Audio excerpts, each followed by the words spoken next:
Dentre todas as coisas ou ocupações que temos na vida, Jesus afirma que somente uma é necessária. E a qual delas ele se refere? Para alcançarmos esta resposta, eu te convido hoje, então, a fazer como Maria. Permanecer aos pés de Jesus. E é por isso que o tema da mensagem é esse. Estejam aos pés de Jesus. Primeiramente, para ouvir sua palavra. Nós lemos Lucas 10, versículo 39, onde está escrito: Maria, sua irmã, ficou sentada aos pés do Senhor, ouvindo-lhe a palavra. A questão é, o que significa ouvir dentro do contexto que aqui se encontra? Ouvir significa dar atenção plena ao que está sendo dito. É entender o que está sendo dito. É compreender o que está sendo falado. Ouvir não é simplesmente um escutar vazio. Sabe aquela coisa que marido faz, né? Quando a mulher está falando demais, aí ele fica prestando atenção lá na TV, outras coisas, ela está falando, ela acha que ele está ouvindo. Não é disso. Porque muitas vezes as pessoas aparentemente estão ouvindo, mas de fato não estão ouvindo o que está sendo dito. E o escutar aqui não é esse tipo de ouvir vazio, um ouvir sem raciocínio, sem meditação, sem uma busca profunda pela verdade. Quando Maria senta aos pés de Jesus, ela quer verdadeiramente ouvir o que ele tem a dizer, porque ela sabe que o que ele tem a dizer são coisas profundas, verdadeiras, que precisam ser bem compreendidas. O texto nos mostra que Marta, a irmã mais velha, recebeu Jesus em sua casa, mas não deu a atenção devida a ele. É isso que ele quer mostrar. Ele está fazendo uma diferença entre Marta e Maria. Porque Marta estava muito preocupada no que poderia fazer por ele, por Jesus, e pelos seus discípulos. A sua preocupação exacerbada em querer atender às necessidades ou cuidar de Jesus por meio do seu serviço e de seus discípulos, impedia que ela pudesse verdadeiramente ouvir o que Jesus tinha a dizer. E assim ela estava perdendo aquilo que era importante. Às vezes, na tentativa de fazermos muito, por quem amamos, nós acabamos também nos esquecendo de fazer o mais importante. Termos tempo com eles. Às vezes nós queremos fazer tanto pelas pessoas que amamos, lutamos, nos sacrificamos, trabalhamos manhã, tarde, noites, sempre pensando que nós estamos fazendo aquilo para eles, principalmente quando se trata de nossos filhos. E muitas vezes sequer percebemos que o mais importante nós deixamos de fazer, que é dar a eles tempo, tempo para ouvi-los, tempo para rir com eles, tempo para brincar, corrigi-los, incentivá-los, aplaudi-los, elogiá-los. A vida, ela é construída pelo que fazemos juntos, e não pelo que fazemos sozinhos. Quando construímos juntos, aprendemos um com o outro, e deixamos assim um legado na alma do outro.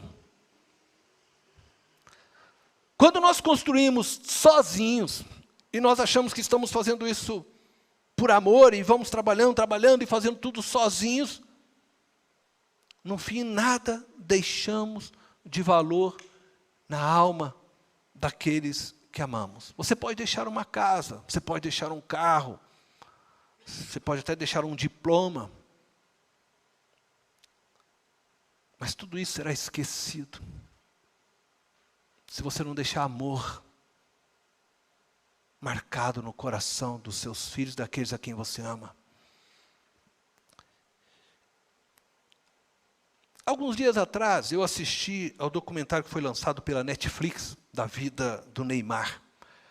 Não sei se vocês já tiveram aí a oportunidade de assistir, né? Foi lançado agora, recentemente. Neymar, jogador da seleção brasileira, né? Camisa 10, né? Da nossa seleção, atualmente jogador do PSG. No documentário, ele fala a respeito de seu pai. E, num determinado momento desse documentário, ele fala de um momento da sua vida, onde ele diz que seu pai foi mais um profissional ao lado dele do que realmente um pai. Ele faz essa afirmação. E o próprio pai do Neymar chega também num determinado momento que ele diz lá, que realmente ele deixou a família para cuidar mais dos negócios. Isso aconteceu por um momento na vida deles. Me parece que depois foi consertado. Mas houve um momento em que o pai do Neymar se preocupou mais em obter lucros para a família, em construir a imagem do jogador Neymar, para que essa pudesse ser vendida às mídias, né? E esqueceu de dar mais atenção e ouvido ao filho, o ser humano Neymar. O que nós estamos vendo nessa história é algo semelhante. Marta estava tentando fazer o melhor para Jesus, mas sozinha, sem ouvi-lo, sem dar atenção a Jesus, a quem ela queria prestar o seu serviço. Ela estava tão preocupada em servi-lo, quando na verdade ele, Jesus, desejava servi-la, ensinando-a mais sobre o reino de Deus. Era tempo de aprender, de conhecer mais sobre Deus. E Marta estava diante de uma oportunidade única na história. O Deus encarnado estava em sua casa. Entretanto, preocupada com o servir, não percebeu que aquele era tempo de desfrutar da presença do Emanuel, o Deus presente. E na casa dela, literalmente, em carne e osso. Maria, ao contrário, logo se assentou aos pés de Jesus para ouvir sua palavra e receber o que ele tinha para ensinar. Muitas vezes, nós vivemos a mesma experiência de Marta. Recebemos Jesus em nossas vidas, ouvimos por meio de uma pregação, entregamos nossas vidas, declaramos que nos rendemos inteiramente a Ele, mas, ansiosos em querer servi-lo, nos envolvemos em muitos ministérios dentro da vida religiosa, nas atividades eclesiais,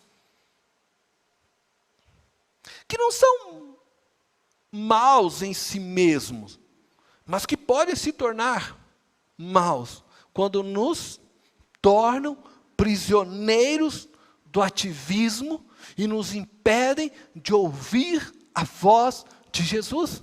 Muitas vezes nós estamos tão atarefados no que fazer dentro da própria igreja, que não conseguimos discernir sequer a voz de Jesus.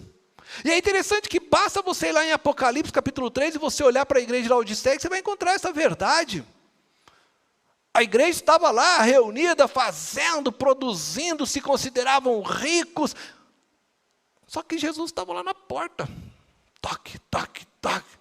Eis que estou à porta e bato. Se vocês abrirem, eu vou entrar, vou cear com vocês. Muitas vezes somos nós assim. Como Marta.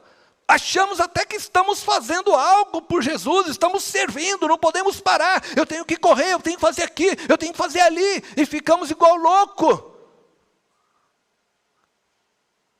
Ouça o que Jesus está dizendo para você nessa noite.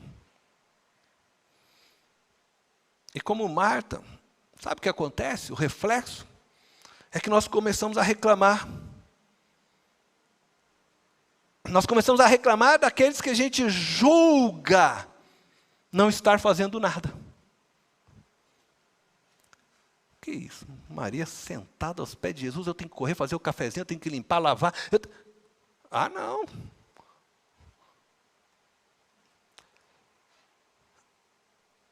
Porque nós nos tornamos prisioneiros das atividades. No anseio legítimo de fazermos algo por Jesus, nos envolvemos nas diversas atividades religiosas, e aí sabe o que acontece? Nós pulamos a etapa do ouvir a palavra, do meditar nela dia e noite, ou muitas vezes até meditamos, mas de uma forma relaxada, sem profundidade.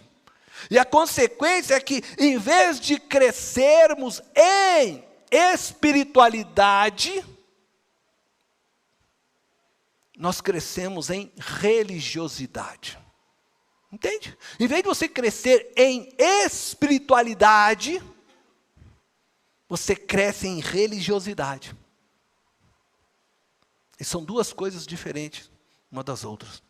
E acabamos então por transformar nossas atividades eclesiásticas e nossos ministérios, assim podemos dizer, né, essas atividades eclesiásticas, alguns são os seus ministérios, em ídolos. Passamos a pensar que uma boa espiritualidade está ligada ao quanto fazemos por Deus. Então, nós achamos que uma boa espiritualidade é aquele que está de manhã, de tarde, de noite, dormindo, comendo, bebendo dentro da igreja. Nós achamos que uma boa espiritualidade é aquele que você vê levando cesta para todo mundo, é aquele que você vê tocando a bateria todos os domingos. Nós achamos que a boa espiritualidade está no que fazemos. Isso é um grande engano. Na verdade, uma espiritualidade sadia, ela está atrelada ao quanto deixamos Deus fazer em nós. Não é o quanto nós fazemos por Ele, mas é o quanto você se abre para Ele fazer em você.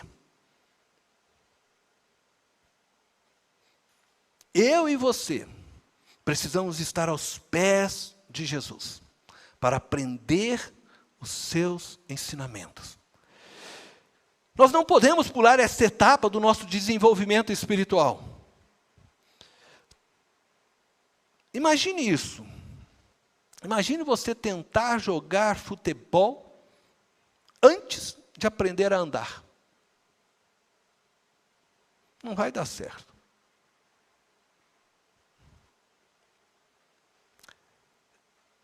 Você não vai ter bons resultados no futebol. É preciso antes aprender a andar. Precisamos antes conhecermos bem a Jesus e aprendermos sobre os valores e princípios de seu reino, para depois servirmos o mundo e a sua igreja com a sua luz brilhando em nós. Enquanto eu estou tentando fazer minha luz brilhar, não vai dar certo. Eu preciso diminuir, aprender e deixar que a luz de Cristo comece a brilhar através de mim. E eu não estou falando aqui de adquirirmos conhecimento filosófico e teológico, mas de adquirirmos conhecimento de vida, de valores e princípios que regem a vida humana, que Deus nos ensina, que Jesus nos ensina na prática. É preciso ler a Bíblia, meditar nela com seriedade para que você consiga compreender a cosmovisão que rege as ações de Deus na nossa história. E aí alinhar a sua cosmovisão com a do Pai, com a do Filho, com a do Espírito Santo. Foi para isso que Deus nos deixou a Bíblia. Conforme nós lemos em 2 Timóteo, capítulo 3, versos 16 e 17. Diz: toda a Escritura é inspirada por Deus. Toda a Escritura é inspirada por Deus. E útil para o ensino, para a repreensão, para a correção e para a instrução na justiça, para que o homem de Deus e a mulher de Deus seja apto e plenamente preparado para toda boa obra. No Evangelho de João, capítulo 10, no verso 27, nós lemos que Jesus disse aos seus discípulos que as suas ovelhas ouvem a sua voz e ele as conhece e elas lhe seguem. Vocês sabem por que há muitos crentes desviados em nossos dias? Muitos crentes sem igrejas, certamente porque deixaram de ouvir a palavra de Deus. Ouvem o que lhes convém. Interpretam a Bíblia conforme suas necessidades e interesses. É preciso se render a Jesus. E você faz isso se rendendo a uma meditação profunda da palavra de Deus. Assim o Espírito Santo transforma nossas vidas, nossas mentes, nosso ser. Eu me preocupo hoje. Muitas pessoas têm lido a Bíblia hoje somente a partir de devocionais. Presente diário e tantos outros devocionais que existem. E eu quero dizer para você uma coisa. Não sou contra que você leia devocionários, não é isso. Mas você ler a Bíblia através de devocionários é um grande perigo. Os devocionários, eles são meios indutivos de ensino. E por isso perigosos. No fundo, a gente sempre quer ler um devocionário naquela expectativa de que, é igual aquela caixinha de promessa, né? Que tem uma coisinha bonitinha ali para você no dia, que você vai levar no seu coração. Os devocionários são, de fato, pequenos versos destacados de um contexto, o qual o autor faz uma pequena reflexão do coração dele. Elas podem ser boas, algumas muito bonitas, boas, outros são más, porque depende muito da teologia e do conhecimento que essa pessoa tem, e como ele interpreta então esses versículos. E aí você não consegue compreender a cosmovisão e a ação de Deus na história para que você viva dentro da história de Deus. Você só está lendo Bíblia por pedaços, induzidos por aquilo que pessoas escrevem e que você muitas vezes sequer sabe quem são essas pessoas e como elas interpretam a Bíblia. E assim você vai construindo remendos e remendos de uma teologia que não tem profundidade nem verdade muitas vezes, mas que a gente quer ouvir aquilo que é legal, é agradável, é gostoso quando a gente pega uma devocional e está escrito lá assim, né? Tudo posso naquele que me fortalece. Aí ele conta lá uma experiência. Ontem eu estava assim, com fome, aí eu lembrei, tudo posso naquele que fortalece. E eu declarei, tudo posso naquele, e de repente eu andei, apareceu lá um prato de comida, e eu comi, glória a Deus. E você sai acreditando que tudo pode, então amanhã eu também vou aparecer, eu vou gritar, tudo pode, vai aparecer um prato de comida. Vocês estão entendendo o que eu estou dizendo? A gente começa a viver no místico, lidando com Deus com místico. Você precisa ler a Bíblia com profundidade, você precisa entender o que Paulo estava dizendo quando ele diz tudo posso naquele que me fortalece. Qual é o contexto real dessa expressão, para que eu possa assim trazer para a minha vida isso? Nós precisamos profundidade, você precisa estar aos pés de Jesus, ouvi-lo verdadeiramente. Jesus deseja que aprendamos dele, e com ele, por meio do Espírito Santo de sua palavra, a Bíblia.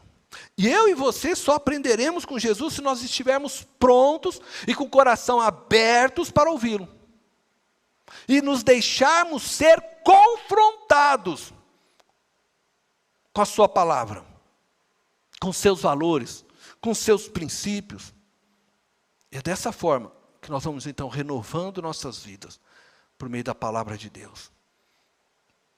E assim vamos colocando também em prática o que aprendemos, e vivendo o que aprendemos. Porque senão não adianta você ouvir e não pôr em prática, né? Porque aí você está construindo sua casa na areia. Você precisa pôr em prática.